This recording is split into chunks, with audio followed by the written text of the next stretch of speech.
네, 여러분 편안히 쉬셨습니까? 예. 지난 시간에 이 철도 건설에 관해서 말씀을 드렸는데요. 이 문제는 상당히 좀 중요한 문제이기 때문에 제가 이 문제에 관해서 구체적으로 말씀을 좀 먼저 드리는 걸로 그 강의를 시작을 하도록 하겠습니다. 이승만 대통령이 1905년에 그 민영환의 밀사로 뽑혀서 미국으로 가서 이제 밀사 역할을 하시고, 비록 밀사 역할이 성공은 못했습니다만은 그 이후에 미국에서 고급 그 교육을 받으면서 깨달은 것은 근대 국가의 핵심 본질이 뭐냐 하는 걸 아주 처절하게 깨달으셨던 것 같습니다. 근대 국가에서 제일 먼저 해야 되는 건 뭐냐면은 그 나라를 자기네들이 지킬 수 있는 안보 능력입니다. 영어로 얘기하면 이제 security라고 얘기를 하죠.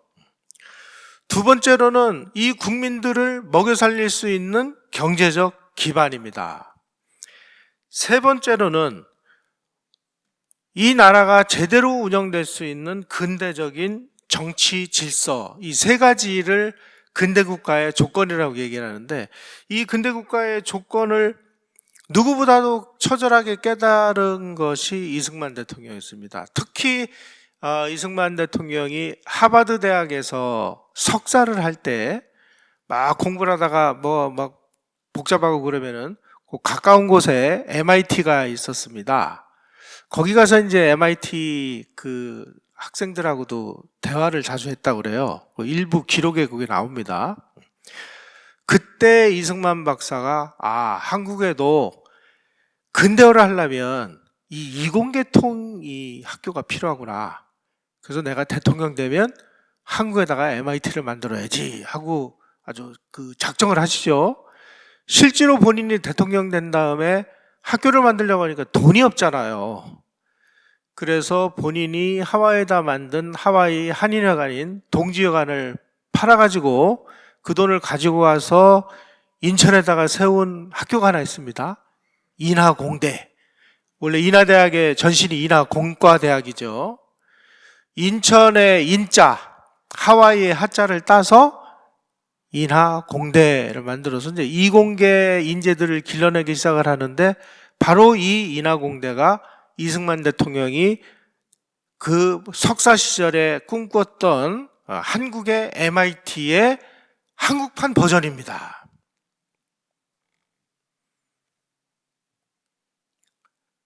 이승만 대통령보다 먼저 미국에 가서 미국 사회를 한번 그 경험을 하신 분들이 몇몇 분들이 계십니다. 그 보빙사절단이라고 해서 민영익과 유길준이라는 사람이 이승만 박사보다 먼저 미국에 갔어요. 이분들이 미국 가가지고 어디를 방문하냐면은 에디슨 전기회사를 방문합니다. 그래 가서 보니까 막 전기로 막 그 등을 켜고 막 이런 걸 보고, 야, 이거 문명사회를 만들려면은 전기가 필요하구나. 그래가지고 이 보빙사절단이 와가지고 우리 전기를 놔야 되겠습니다. 그래가지고 그 왕이 거주하는 건천국에다가 이 등불을 달죠. 그 다음으로 그 미국 사회를 경험한 사람이 우리가 친일파 아주 민족 반역자라고 알고 있는 이완용입니다.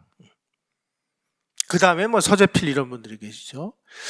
이완용이라는 사람에 대해서는 제가 그 전에 그 사랑침례교회 강의에서 말씀을 좀 한 적이 있는데, 많은 분들이 그거 보셨더라고요. 이완용이라는 분도 미국이 근대 국가가 된 것은 미국의 교육제도하고 산업 덕분이다. 그래서 이 교육제도를 한국에다 도입하기 위해서 이완용이가 주미 초대 공사를 한 다음에 귀국을 해서 이분이 뭐가 되냐면은 학부 대신이 돼요. 지금으로 치면 교육부 장관이 됩니다. 그래가지고 근대식 학교를 설립을 해요. 이승만 박사도 마찬가지로 미국에 가서 깨달은 안보를 해야 되고 경제를 키워야 되고 정치적 질서를 만들어야 되는구나 하는 그 공부를 하고 한국에다가 그거를 이제 하나씩 이식을 하는 작업이 시작이 된 것이 바로 건국을 하면서부터였습니다. 이승만 박사가 특히 미국에서 공부를 하면서 느낀 것은, 한국은 농업으로는 희망이 없다. 그런데 그 당시에 해방이 됐을 때 우리는 농업 이외에 다른 뭔가가 준비가 되어 있지 않았어요. 북한은 일본 사람들이 남겨준 제철소도 있고 무슨 공업시설도 있고 아까 말씀드렸듯이 총 만드는 공장도 있고 이런데, 남한은 아무것도 없는 거예요. 농사 질 수 있는 땅밖에 없는 거죠.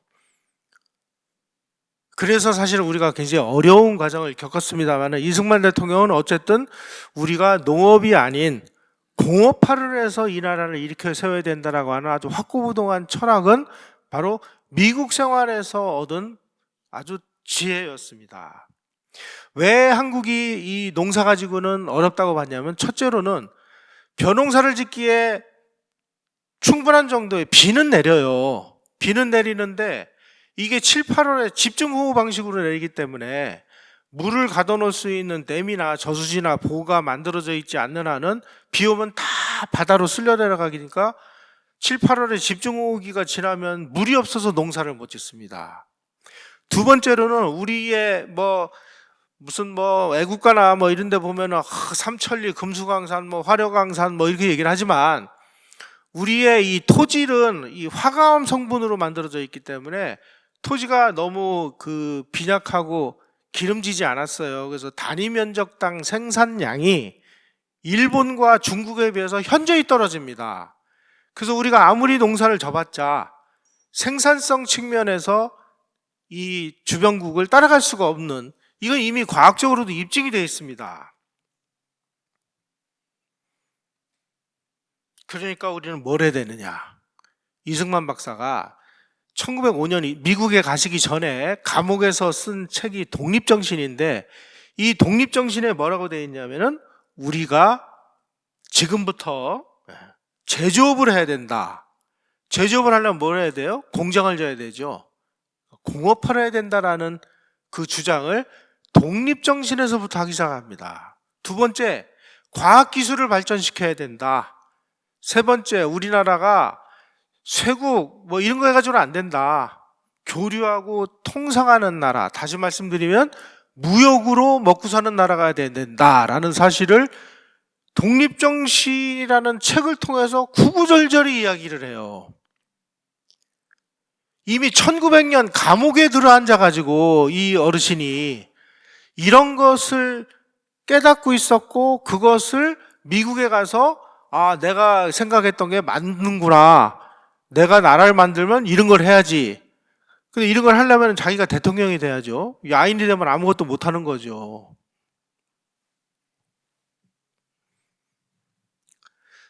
해방이 됐을 때 우리는 1인당 소득이 35달러, 문맹률 78%, 거기다가 이 나라를 운영하려면 고급 인재가 좀 많아야 되는데 고등교육을 이수한 사람이 26,000명 정도밖에 안 됐답니다. 이래가지고 이거 근대 국가를 운영할 수 있을까? 그러다 보니까 일제시대 때 어디 가서 했던 지간에 일단 나라부터 살리고 보자 하고 인재들을 등용시킨 것을 친일파 민족반역자를 옹호했다라고 이렇게 얘기를 하는 거예요. 그러면 그 사람들 빼면 국가가 됩니까? 자, 일제시대 뭐해서 친일파라고 하는 그 기준을 들이댄다면 그 당시에 일제시대에 살았던 사람들 중에 친일파 아닌 사람이 어디 있습니까? 우리는 지금 뭔가 우리 역사를 그렇게 눈으로 가리고 마치 이랬어야 된다 그럼 일제시대 때 모든 한국인들이 다 이슬만 먹고 살아야 되나요?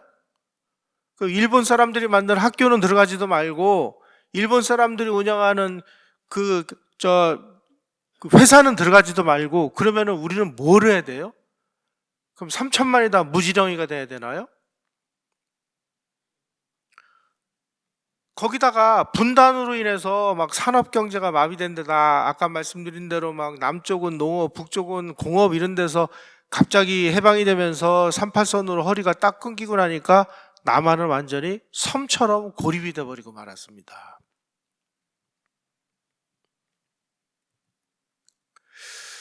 그 당시 인구를 보면 이게 이제 해방 바로 직전 상황인데 남한 인구가 2200만, 북한은 900만. 특히 이 발전 설비와 발전량을 보세요. 발전량은 남한이 4%, 북한이 96%. 전기에 관해서는요, 북한이 정말 선진국이었습니다. 일본보다 더 선진국이었습니다. 그래가지고 이 북한이 세워진 다음에 자기 나라 국가 문장을 만들 때 그 국가 문장 안에 일본 사람들이 만들어준 수풍댐을 거기다가 자기네 국가 문장으로 새겨놨어요. 우리는 전기가 없으니까 북한으로부터 전기를 받아서 썼죠. 공짜로 받아 쓴 건 아닙니다. 그 전기료에 해당하는 것을 미 군정이 전부 자원으로 공급을 해줬으니까. 이런 상황에서 우리가 대한민국을 건국했다고 5월 10일 날 재헌의원 선거를 하니까 그로부터 4일 후에 야 너희들 무슨 우리 도움 없이 나라를 뭐를 해? 그래가지고 전기를 북한에서 일방적으로 끊어버려요. 북한에서도 전기가 끊어지니까 우리가 전기가 없잖아요. 남한은 이제 암흑천지가 되는 이런 어려운 상황에서 우리가 출범을 하게 됐습니다. 특히 남한에서 이제 농업을 하다 보니까 농사를 지어야 되는데 농사를 지려면 비료가 필요하죠. 그 비료는 전부 저 흥남에 있는 질소비료 공장에서 공급을 받아서 썼습니다. 그 당시 일본 사람들이 흥남 질소비료 공장이라고 만들었는데 이 흥남 질소비료가 이 지구상에서 생산량으로 세계 2등이었습니다. 너무나 엄청난 이 비료 공장을 만들어 놓으니까 소련이 와가지고 그 비료 공장 기계를 다 뜯어갈 정도였어요. 여러분 화학공업을 전공하신 분들은 다 아시겠습니다만 비료는요, 스위치를 오른쪽으로 돌리면 비료가 나오고요, 왼쪽으로 돌리면 포탄에 필요한 화약이 나옵니다. 그리고 북한은 자기네들이 6.25 때 자기네들에게 필요한 이 포탄에 필요한 화약을 이 흥남 질소비료 공장에서 다 자급자족을 했던 나라입니다. 남한은 비료가 생산할 수 있는 비료 공장이 하나도 없어가지고, 근데 해방으로 이제 비료가 딱 끊기고 나니까 남한은 농사를 져야 되는데 비료가 없잖아요. 그래서 우리 뭘로 농사 졌어요? 인분으로. 우리가 그렇게 시작을 한 겁니다. 특히 해방으로 이제 통치 질서가 붕괴가 되면서 해방 후에 2년 동안 일본에 가 있던 사람들, 만주로 갔던 사람들, 또 38선 북쪽에서 공산당에 탄압받은 사람들, 귀한 자가 거의 280만 3,953명이라는 거의 300만이 남한으로 밀려온 겁니다.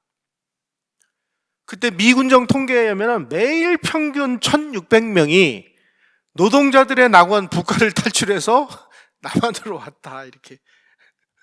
그러니까 집도 직장도 아무것도 없는 300만 사람들이 남한으로 밀려오면서 남한 사회가 얼마나 혼란스러운 상황에서 우리가 출범을 했는지 우리가 이런 걸 좀 이해를 해야 될 것 같습니다. 그래서 1946년 11월 말 미 군정이 발표한 바에 의하면 지금 대책 없이 유랑하는 노숙자가 서울에만 2만 명인데, 이 사람들 서울뿐만이 아니라 남한 곳곳에 이런 사람들이 이렇게 유랑을 하고 있으니 이 사람들을 먹여 살리지 않으면 지금 나라가 망할 판이 돼버린 거죠.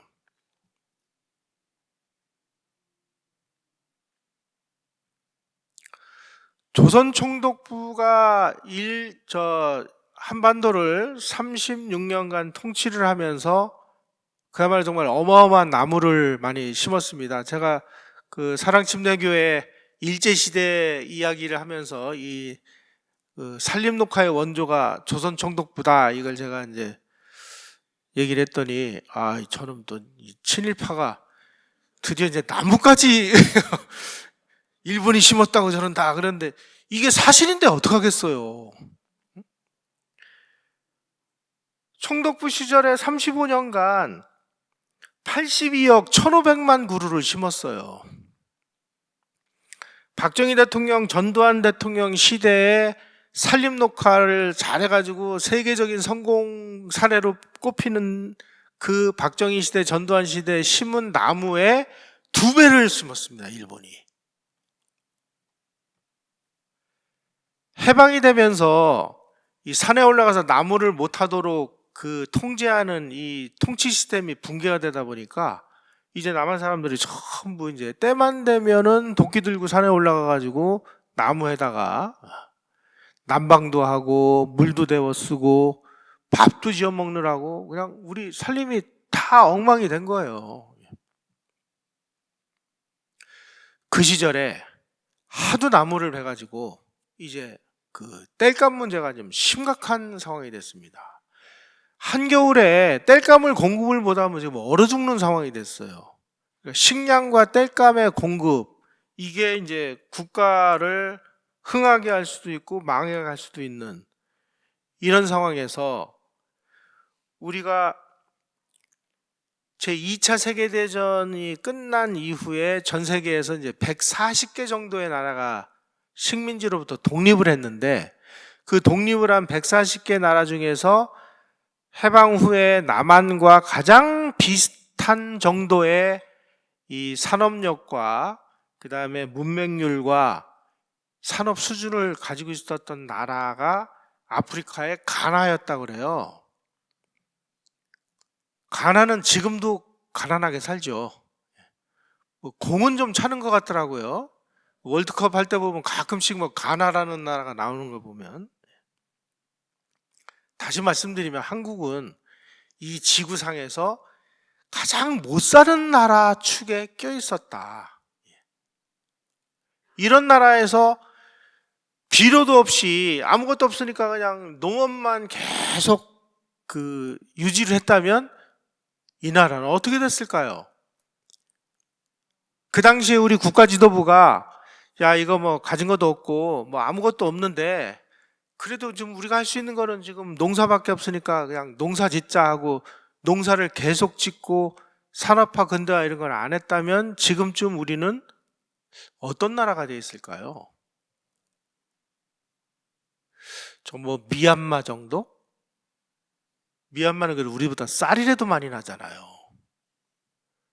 참 이런 걸 생각하면 그 당시에 그 이승만 대통령이 왜 공업화를 하려고 했는지, 그 공업화를 하려고 한 그 첫 번째 시동이 철도로부터 시작을 했는지, 이런 것들이 이제 궁금해지지 않을 수가 없습니다. 이승만 박사가 1945년 10월 달에 그냥 가방 하나를 들고 혈혈단신으로 그 환국을 했습니다. 환국을 한 다음에 자기를 따르는 사람들에게 내가 지금 그 한국을 떠난 지가 지금 33년이 넘어서 뭔가 이 나라가 어떻게 돌아가는지 상황이 어떤지를 내가 공부를 해야 되겠으니까 각 분야별로 사람을 좀 모아달라 그래가지고 분야별로 이제 전문가들하고 같이 스터디 그룹을 만들어서 공부를 시작을 해요. 그때 많은 이 분들 중에 국민을 먹여 살리기 위해서 필요한 기술과 능력을 가지고 있는 사람은 기업인하고 일제시대 때 뭔가 이공계를 전공했던 사람들이라는 사실을 알게 됐습니다.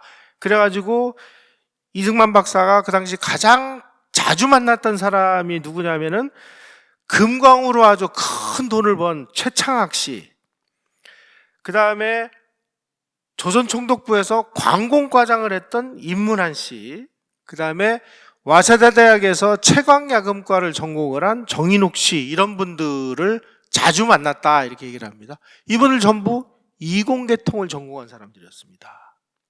이분들이 이승만 대통령에게 각하, 대한민국은 절대 농업으로는 이건 희망 없습니다. 우리가 공업을 해야 되는데, 지금 공업을 일으키려면 공장을 져야 되는데, 공장 짓는 것보다 더 중요한 문제가 뭐냐면 저 태백산에 묻혀있는 저 지하자원을 캐서 그걸 팔아가지고 우리가 공업화를 할 수 있는 시드머니를 만들어야 됩니다. 하버드 대학 다닐 때 MIT에서 그 미국 학생들한테 들었던 얘기를 여기서 또 들은 거예요. 아, 그래서 우리 국가의 진로를 공업하러 가자. 그래서 우리는 나라가 세워지기도 전에 우리 국가의 방향은 공업으로 간다라는 것이 이미 만들어져 있었습니다. 이것이 가장 위대한 결단이었다. 왜냐하면 1950년대, 60년대에 전 세계를 아주 휘어잡고 있었던 가장 중요한 후진국 근대 그 발전 이론이라는 것인데, 후진국들은 아무것도 없으니까 얘네들에게 농사를 장려해서 농업을 통해서 어느 정도의 이윤이 만들어지면 작은 규모의 공장을 만들고, 그 작은 규모의 공장에서 조금 돈을 벌면 중간 규모의 공장을 만들고, 그 중간 규모의 공장에서 조금 더 돈을 벌면 중화학공업으로 간다. 이런 아주 단계적인 그 발전론을 이야기를 했는데, 우리는 이런 거 저런 거 다 뛰어넘어가지고 우리는 농업은 아니다, 공업으로 가겠다.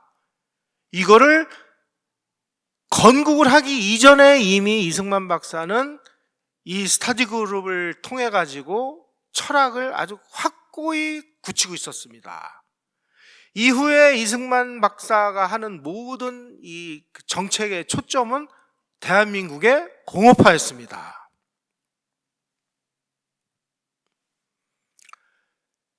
그때 왜 우리가 이 지하자원을 캐서 이 그 국가 발전의 시드머니를 얻읍시다라고 얘기를 했냐면, 일본에서 이 경사 생산 방식이라는 것이 만들어졌습니다. 패전한 일본이 많은 부분에다가 많은 것을 비슷비슷하게 투자를 하려면 돈도 많이 들고 또 효과도 늦게 나오니까 제일 먼저 이 석탄과 철강 부분에다가 모든 가용 자원을 다 투입을 하는 겁니다. 그래서 이 석탄 철강에서 나오는 걸 가지고, 여기서 나오는 이윤을 가지고 다른 쪽을 발전시키는, 그러니까 모든 것을 비슷비슷하게 이렇게 고루 투자하는 게 아니라 어느 한 지역에다가 몰빵을 하는 투자를 경사생산이라고 하는데, 우리도 많은 자원을 막 분산을 시키지 말고 우리는 지하 자원을 개발하는 데다가 투입을 하자. 이걸 이제 경사생산 방식이라고 하는데, 이 안을 이승만 박사가 채택을 한 거죠. 나중에 이제 박정희 대통령도 이 비슷한 방식을 합니다. 그래가지고 이걸 박정희 대통령 시절에 뭐라고 얘기하냐면은 불균형 성장 전략이라고 얘기를 해요. 한정된 자원을 모든 분야에다가 고루 투입을 하는 게 아니라 제일 잘 될 것 같은 분야에다가 집중적으로 투자를 하는 겁니다. 우리가 제일 먼저 농촌보다는 도시를 먼저 발전시켰잖아요. 그 다음에 호남보다는 영남을 우선해서 발전시켰습니다. 이런 것들을 이제 경사생산 방식 혹은 이제 뭐 불균형 성장 전략이다 이렇게 얘기를 하는데, 이것을 우리는 일본처럼 비슷하게 하되 일본하고는 다른 광업 발전에다가 투입을 하자. 그래서 국가 슬로건이 뭐냐면 국가 발전은 광어로부터. 이게 이승만 정부의 핵심 슬로건이었습니다.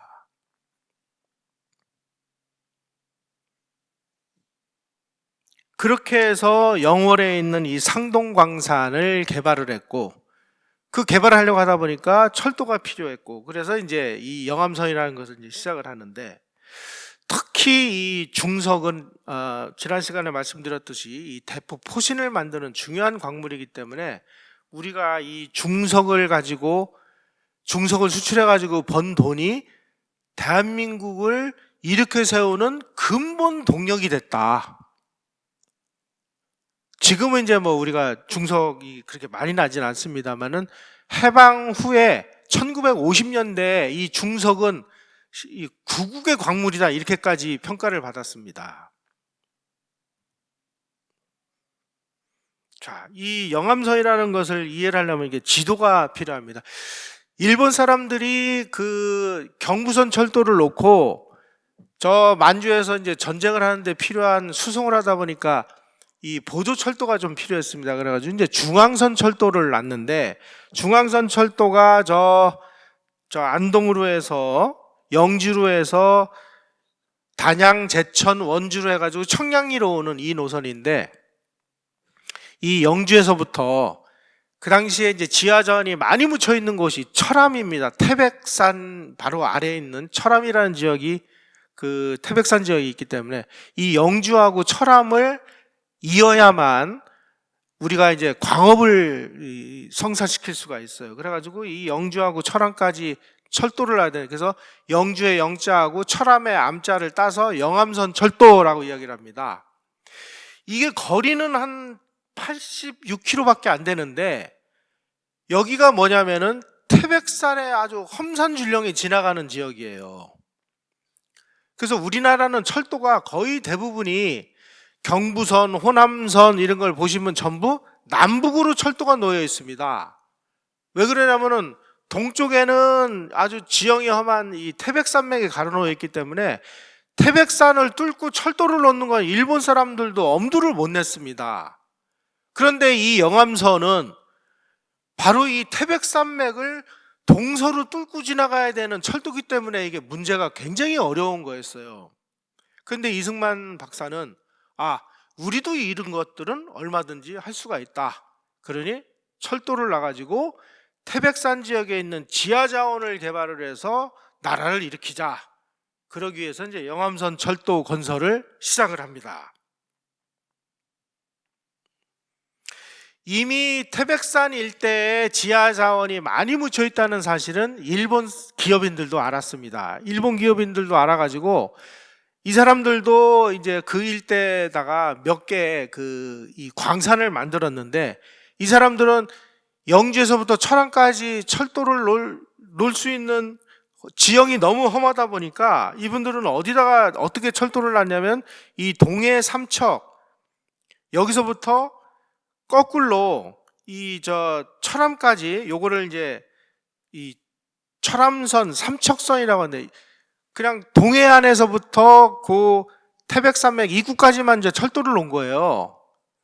이거를 이제 이 태백에서부터 영주까지를 이승만 대통령이 있는 철도를 놨는데 일본 사람들도 엄두를 못 낸 이 철도를 해방 직후에 대한민국이 만들어진 그 혼란기에 이승만 대통령의 결단에 의해서 이 철도가 건설이 시작됐다. 이것이 우리나라 공업화의 첫 시발이었다.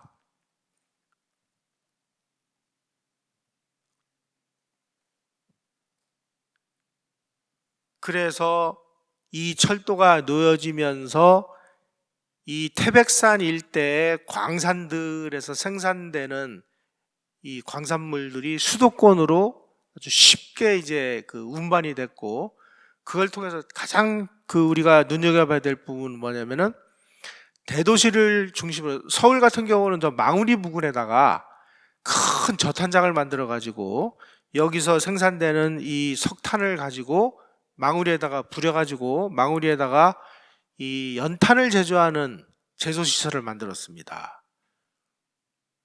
삼표연탄 이름 들어보셨죠? 삼표연탄 공장에서 연탄을 막 찍어가지고 이거를 전 국민에게 보급을 하는 거예요. 그러니까 국민들이 산에 굳이 올라가지 않아도 연탄 떼면 되잖아요. 그래서 연탄을 열심히 떼다 보니까 국민들이 산에 안 올라갈 수 있고 산에 안 올라가니까 산에 나무를 심어도 사람들이 베지를 않고 그래서 열심히 연탄을 찍어가지고 너희들 이제 이 나무 떼지 말고 연탄 떼. 그래서 이제 공급을 하다 보니까 박정희 대통령 시절에 저 산골에까지 저 시골에까지 우리가 연탄을 공급을 하려면 경운길에도 이 들어가는 길을 만들어야 된다. 그 새마을 운동을 통해서 농로를 닦았죠. 그래가지고 집집마다 전부 연탄을 제공을 하고 그 다음에 장작되는 아궁이를 전부 연탄되는 아궁이로 바꾸고 그 전 국민들이 다 싼 값에 연탄을 공급하니까 굳이 뭐 산에 올라가서 나무를 해야 될 이유가 없죠. 그 다음부터 이제 나무를 심자 그러니까 나무들이 울창하게 자라기 시작한 겁니다. 다시 말씀드리면 산림녹화는 열심히 나무를 심는다고 해서 성공하는 게 아니라 나무가 아닌 다른 땔감을 제공을 할 수 있는 대체연료 공급 시스템을 만들어야 되는데 그 대체연료 공급 시스템을 처음 만들기 위해서 영암선 철도를 놨고 그것이 어느 정도 활성화돼 가지고 탄광이 개발되고 그 다음에 수송이 막 원활하게 되니까 박정희 정부 시절에 이것이 활성화가 돼서 새마을운동으로까지 연결이 돼서 우리나라가 산림녹화에 성공한 것입니다. 그래서 우리나라의 산림녹화의 성공은 광부들의 목숨하고 바꿨다라고 얘기를 해요. 광부들 연탄캐다가 많이 이제 희생당하셨잖아요. 국민들도 덜어 희생을 했죠. 연탄가스 마시고. 이렇게 해서 우리가 산림녹화를 성공시켰는데, 역으로 이 산림녹화를 성공시킬 수 있는 그 원인은 뭐냐 따지고 보면 영암선 철도예요. 그 영암선 철도를 놔야 된다고 그 수많은 반대를 무릅쓰고 국가정책으로 채택한 것은 이승만 대통령이었습니다. 그래서 이 태백산 일대에서 생산되는 이 지하자원을 가지고 삼척에 공업단지가 만들어지고, 그 삼척에 만들어진 공업단지 중에 하나가 바로 이 사마제철소라는 건데, 이 사마제철소는 사실은 일본 사람이 만든 거예요. 이 고레가와 제철소라고. 일본 사람들이 만들어 놓은 거를 해방되면서 우리가 다 뺏어가지고 우리나라께 됐죠.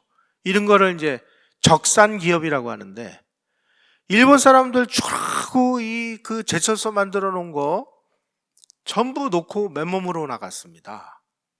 어떤 면에서 보면은 우리는 일본이 만들어 놓은 이러한 것에 혜택을 받은 건데, 불행하게도 이러한 그 산업시설, 공업시설은 남한 쪽에는 정말 지극히 일부만 남아 있었고, 거의 대부분이 383 이북 지역에 남아 있었다는 것이 우리에게는 별로 큰 도움은 못 됐죠, 사실.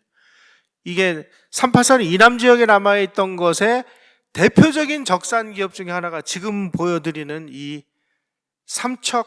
사마제철인데, 사마제철이 일제시대에는 고레가와 제철이었다. 나중에 이승만 대통령이 이걸 고쳐가지고 또 제철소로 쓰기 위해서 많은 노력들을 합니다.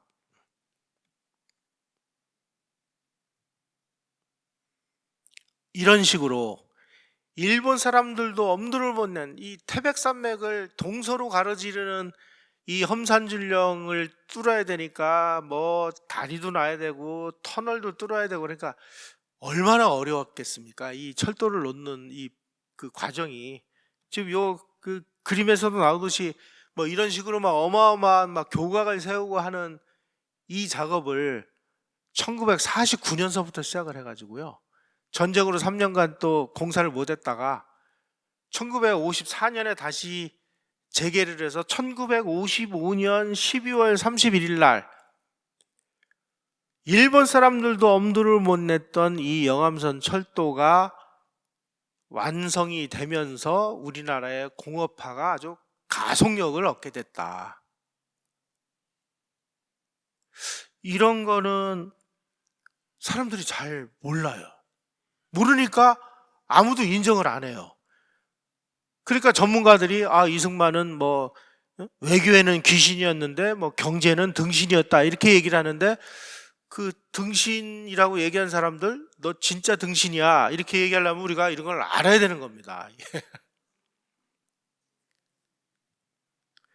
그래서 1955년 12월 31일 날 영암선 개통식에 이승만 대통령이 참석을 해서 거기다가 이제 기념으로 이렇게 식수도 하고, 그 다음에 탄광으로 가서 이 탄광 관계자들을 격려하는 거예요. 여러분들이 열심히 석탄을 캐고 지하자원을 캐야 우리가 잘 사는 나라가 된다. 그래 여러분들이 산업전사야. 광부들이 산업전사야라는 것을 제일 먼저 인정을 해준 것이 이승만 대통령이고요. 그래서 이 당시에 이제 광부들을 위한 산업전사의 노래라는 것을 만들어가지고 전국에다가 보급을 시켜줘요.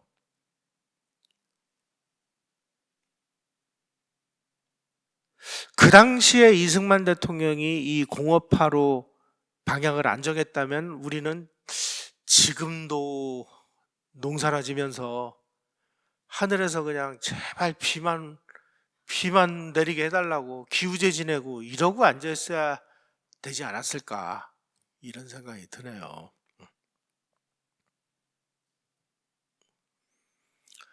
자, 이 이승만 대통령 시절에 영암선 철도가 건설이 되고 난 다음에 박정희 정부 시절에 태백산 종합개발사업이라는 것을 대대적으로 시작을 합니다.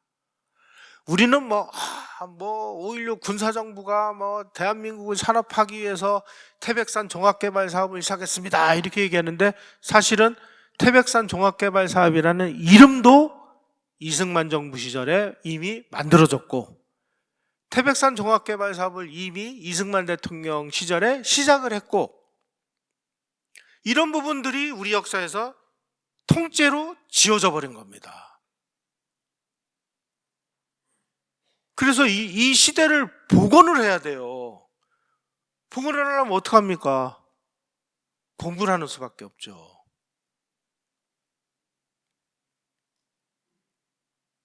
여기 있잖아요. 여기 태백산 종합개발지역. 박정희 정부의 태백산 종합개발 사업이 가능하게 된 것은 이미 이승만 정부의 이런 영암선 철도에서부터 지하자원을 개발하기 위한 모든 인프라들이, 심지어 이승만 대통령이 1954년도에 이 태백산 일대에다가 육군 파견단이라는 것을 보내가지고요, 육군이 가지고 있는 모든 수송 장비하고 그 공병들이 가지고 있는 장비를 가지고 이 태백 줄령을 넘는 모든 도로 다 닦아주고요, 광부들 집 다 줘주고 광부 자녀들이 다닐 수 있는 학교 다 만들어주고, 그렇게 해서 우리가 지하자원을 캐서 외국에다가 수출을 해서 번 돈으로 공업화를 시작을 할 수 있었어요.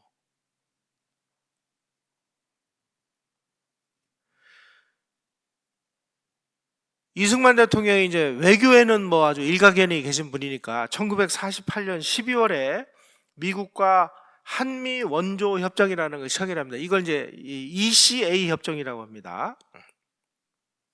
이거는 미국이 유럽을 부흥시키기 위해서, 여러분들 다 아시는 이 마샬 플랜이라는 걸 유럽에다가 적용을 했어요. 그래가지고 프랑스, 독일, 이탈리아 이런 나라들 전쟁으로 막 파괴되고 그러니까 이 마샬 플랜이라는 것을 동원해 가지고 막대한 자금을 지원해서 유럽 부흥 계획을 진행을 합니다.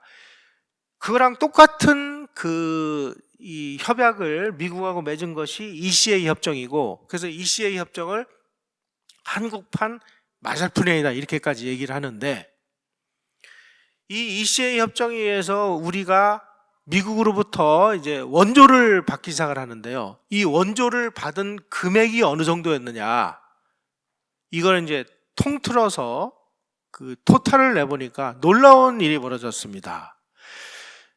유럽은 미국의 아주 사활적인 이익이 걸려있는 지역입니다. 유럽을 잃으면 미국이 존립할 수 없을 정도다. 그래가지고 아주 유럽 방위, 유럽을 가장 애지중지하는 그런 나라고, 그래서 모든 가용자원을 유럽에다가 다 투입한 걸로 그렇게 알고 있었어요. 그런데 미국이 전후에 각 나라별로 얼마의 원조를 했는지를 통계를 내보니까 영국이 31억 7,600만 불, 프랑스 27억 600만 불, 이탈리아 15억 불, 서독 13억 불, 네덜란드 10억 불, 그리스 6억 불, 오스트리아 6억 불, 벨기에 5억 불, 대한민국 31억 9천만 불. 영국보다 더 많이 투자를 했어요, 한국에다가. 어떻게 이런 일이 벌어질 수 있었을까요? 아니, 미국이 한국에 사활적인 이익이 걸려있는 나라입니까? 아니잖아요. 일본은 아마 사활적인 이익이 걸려있는 지역이라고 생각했을 거예요. 그래서 주한미군은 계속 철수하려고 했지만 주일미군이 철수하려고 했다라는 이야기를 들어보신 적이 없을 거예요. 한국은 틈만 나면 주한미군 철수한다고 그러죠? 왜 그러냐? 한국은 미국이 볼 때 사활적인 이익이 걸려있는 지역이 아니었기 때문에, 그 아닌 지역에 유럽에 있는 이 지구상에 있는 어느 나라보다도 더 많은 원조 자금을 미국이 제공을 했어요. 이게 어떻게 된 걸까요, 이게? 이게 어떻게 가능할까요? 그것이 이승만 대통령의 비결이라는 거예요. 이런 수치를 우리가 갖다 놓고 이게 그냥 미국이 우리 이뻐서 줬냐? 미국이 뭐 누구 이쁘다고 돈 주고 그런 나라 아니잖아요? 왜 그랬을까? 그 이승만 대통령이 미국이란 나라를 쥐었다가 놨다가 뭐 들었다가 놨다가 어떻게 이 이승만 대통령이라는 이 대한민국의 이 나라 대통령이 미국의 정책을 이렇게 움직여서 자기네 뿌리라고 하는 영국보다 더 많은 원조를 받아낼 수 있었느냐. 이게 이제 우리가 이승만 대통령을 연구해야 되고 이승만 대통령을 공부해야 되는 이유입니다.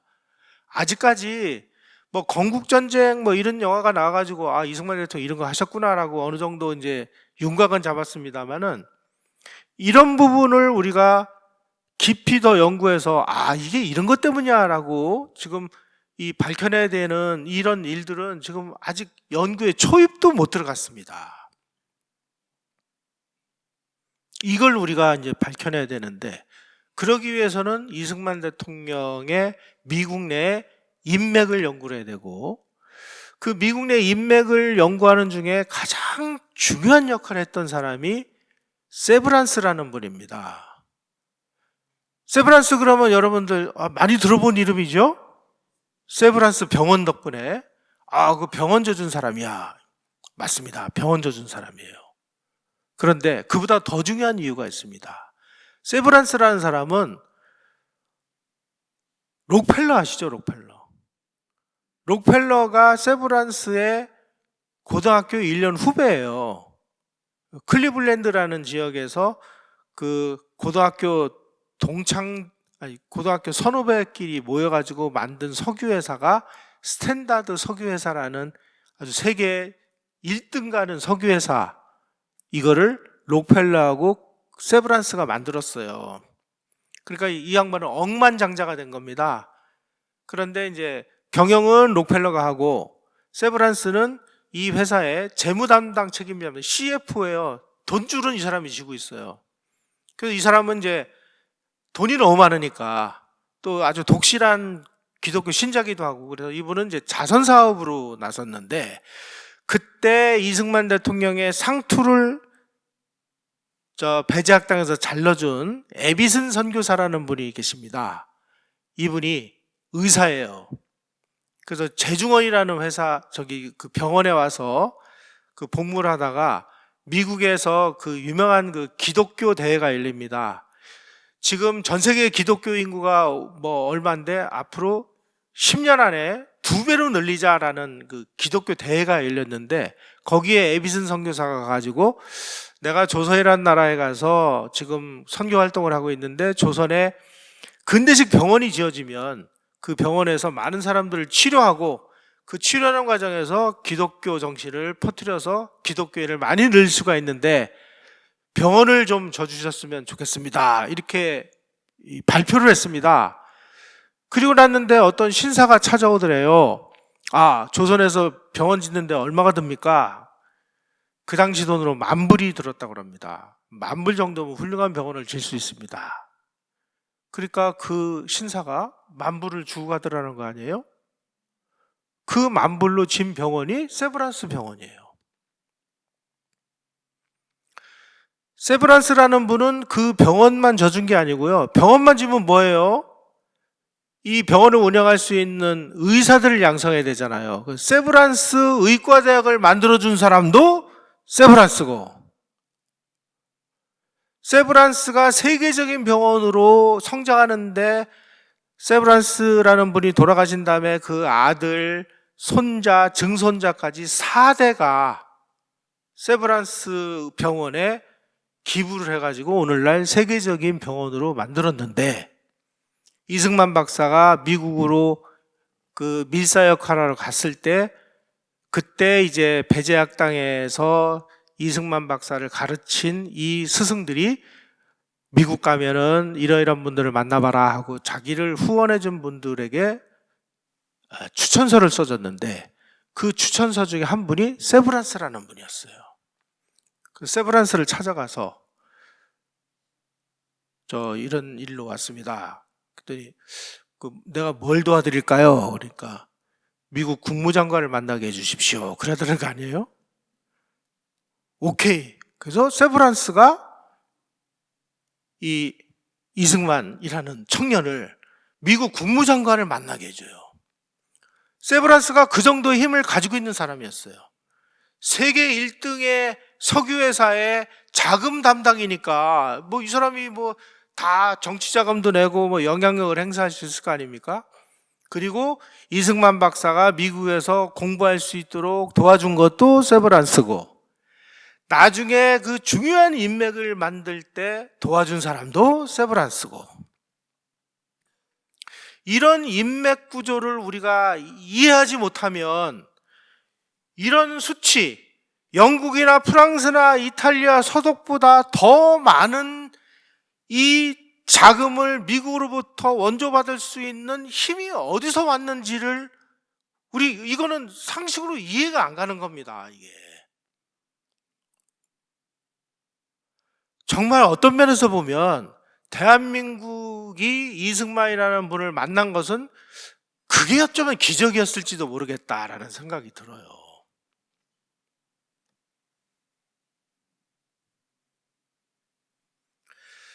(1948년에) 이제 정부가 수립이 되고 대한민국이 건국이 되고 1949년 들어서면서 이제 철도도 놓고 막 하면서 미국이 이제 원조도 제공하면서 이제 혼란이 어느 정도 막 가라앉아 가면서 이제 우리도 이제 나라를 발전시키기 위한 이 경제 계획이라는 걸 세우자. 여러분, 경제 개발 5개년 계획 그러면 막 박정희만 생각을 하시잖아요.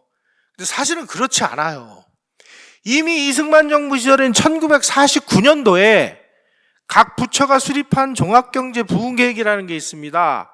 기획처에서는 산업부흥 5개년 계획이라는 걸 세웠어요. 5개년 물동계획이라는 걸 세웠어요. 농림부는 농림증산 3개년 계획, 상공부는 석탄 생산 5개년 계획, 전력 증강 계획, 이런 계획들이 나중에 박정희 정부에서 경제개발 5개년 계획이라는 것으로 통합이 됐을 뿐이지, 모든 준비들은 다 이승만 정부 시절에 이미 시작됐었다.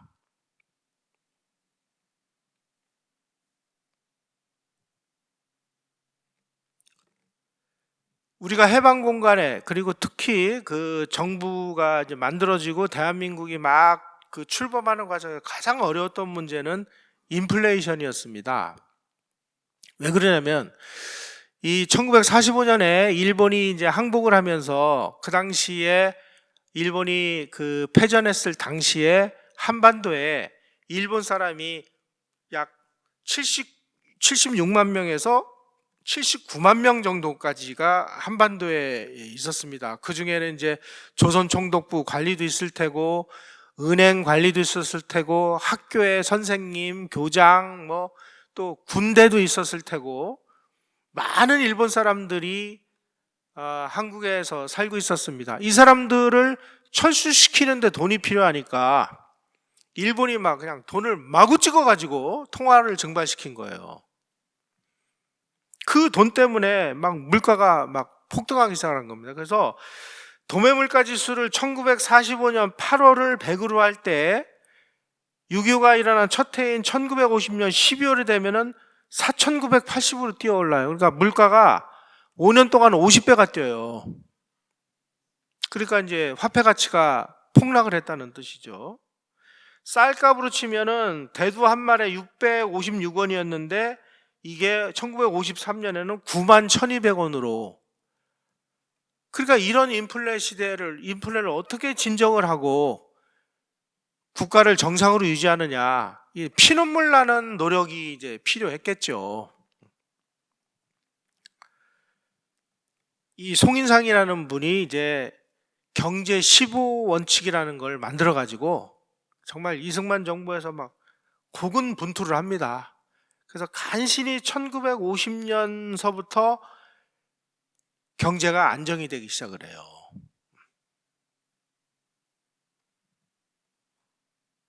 그래서 1950년에 6.25가 터지지 않았다면 뭐 역사에서 뭐 가정이라는 거는 뭐 사실 뭐 부질없는 일이긴 하지만 만약에 6.25가 그때 발생하지 않았다면 아마 한강의 기적은 이승만 정부 시절에서부터 시작이 됐을 것이다 라는 것이 이 시대를 연구했던 학자들의 한결같은 이야기입니다. 그래서 어느 정도 막 경제안정 15원칙을 통해 가지고 막 광란의 막 이 하이퍼 인플레이션, 물가 폭등 이런 거를 간신히 이제 잠재워 가지고 이제 뭔가 이제 안정적으로 뭘 좀 해보려고 하는 그 와중에 6.25가 터진 거예요.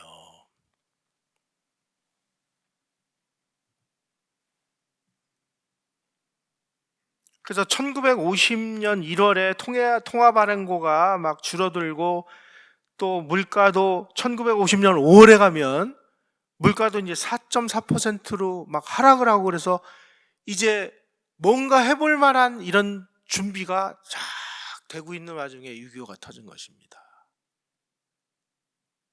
그래서 뭐 6.25를 뭐 김일성이가 그 당시 뭐 어떤 마음을 먹었는지 몰라도 그 당시에 6.25만 안 터졌다면 어쩌면 한강의 기적의 모든 결실은 이승만 대통령이 이룬 이런 것들이 본궤도에 올라갈 수 있지 않았을까.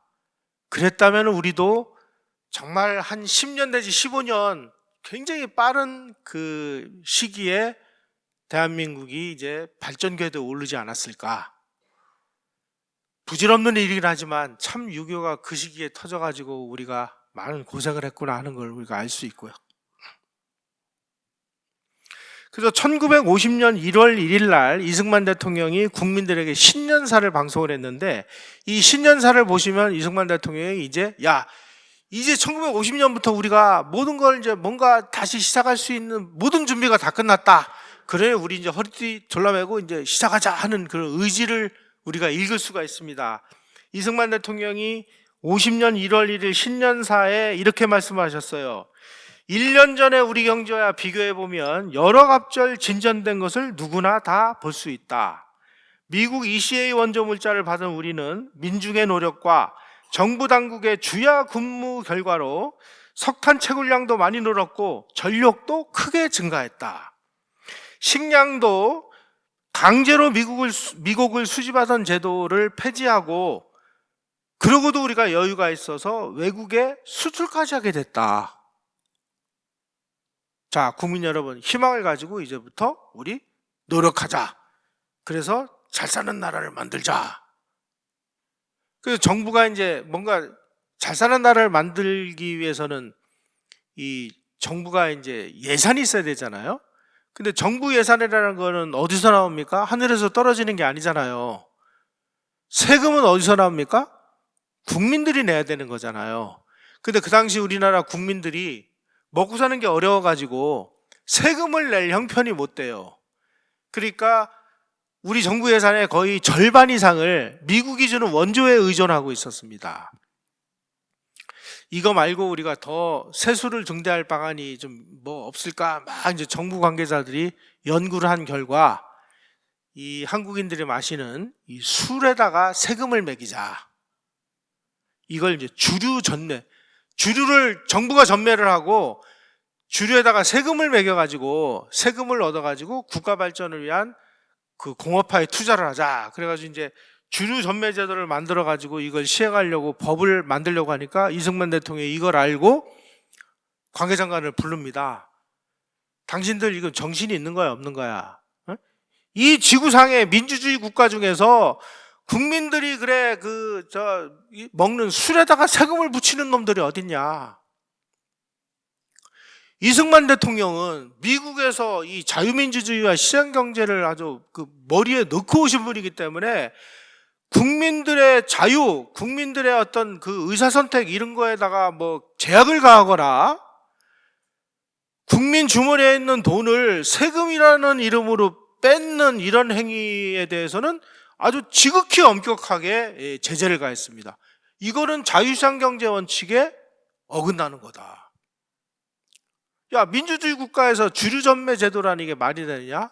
우리가 아무리 어려워도 우리 국민들이 이런 식으로 세금을 빙자해서 국민들 돈을 뜯어서는 안 된다. 우리 국민들이 오죽하면 술 마시겠냐. 그래서 이승만 대통령이 끝까지 반대를 해가지고 이 주류전매제도가 폐지됐습니다.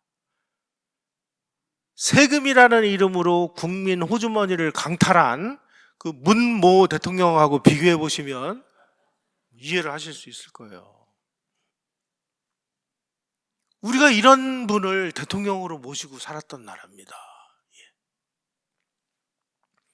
그래서 그러면은 야 이거 어떻게 되느냐, 이거 뭔가 막 뭐 공장을 하나 세우려면 뭐 돈이 있어야 되는데, 아니 대통령이 주류 전매도 하지 말라고 하고, 그래 뭘 할 게 없을까 막 고민하다가 만들어낸 것이 건국국채라는 것입니다.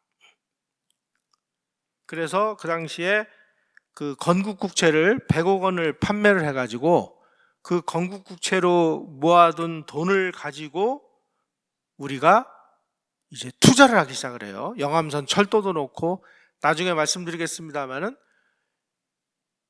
이승만 대통령이 영암선 철도에 이어 가지고 그 다음으로 국가 주요 정책 사업으로 추진한 것이 뭐냐면 철강 공장을 짓습니다.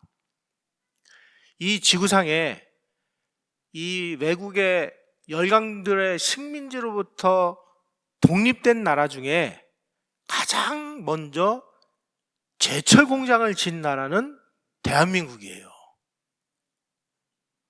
거기에 필요한 자금을 이런 식으로 건국 국채를 발행을 해가지고 만드는 돈으로 철강 공장을 짓습니다.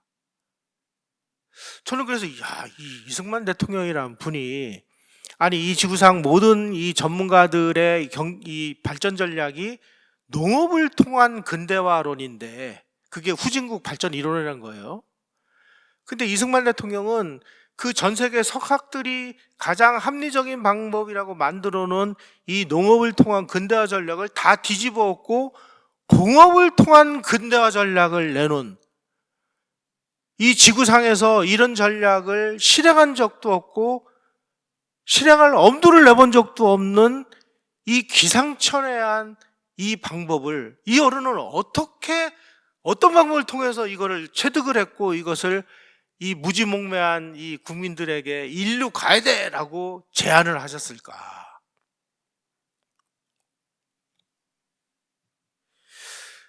참 공부를 하면 할수록 참 불가사의한 분 같은 생각이 들어요. 그래서 제가 이제 다음 시간에는 뭐 제철 공장, 뭐 특히 이제 이승만 대통령에게 각하 우리 대한민국을 이런 방향으로 나가는 것이 국민들 밥을 먹일 수 있는 최선의 방법입니다 라고 조언을 한 사람들이 그 당시에 대한민국의 기업가들이었다는 사실. 예를 들면 뭐 이병철 회장이라든지 뭐 기업가들의 그 아이디어를 이승만 박사가 듣고 이 방법이 최선이구나 하고 채택을 해요. 이런 그 사례들을 다음 시간에 한번 제가 자세히 말씀을 드리도록 하겠습니다. 어쨌든 대한민국 공업화의 이 진로는 이승만 대통령이 수립을 했다라는 사실을 꼭 기억하시기를 바라면서 오늘 강의 이것으로 마치겠습니다. 고맙습니다.